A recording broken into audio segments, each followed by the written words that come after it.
PKR கட்சியின் தேசிய பொறுப்புக்கான தேர்தலில் கடுமையான போட்டி நிலவினாலும் யாரும் யாரையும் விரோதியாக எண்ண வேண்டாம் என்று அக்கட்சியின் தலைவரும் பிரதமருமான டத்துஸ்ரீ அன்வார் இப்ராஹிம் தெரிவித்துள்ளார்.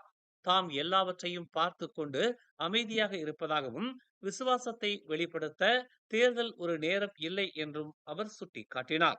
தேர்தலில் கட்சி உறுப்பினர்கள் வெளிப்படையாக இருந்தாலும் எதிரிகளாக இருக்க வேண்டாம் என்று டத்துஸ்ரீ அன்வார் இப்ராஹிம் வலியுறுத்தினார்.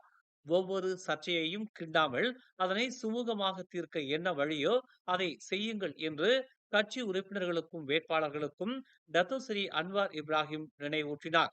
தற்போது போட்டியிடும் அனைத்து வேட்பாளர்களையும் தாம் அறிவேன் என்றும் அவர்கள் அனைவருமே தகுதியானவர்களாகவும் நல்ல அடையாளத்தையும் கொண்டுள்ளதாகவும் அன்வார் கூறினார்.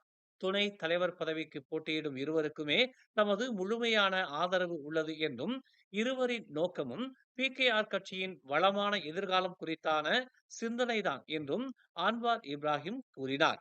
மேலும் செய்திகளை தெரிந்து கொள்ள தமிழ் மலர் நாளிதழை பாருங்கள்.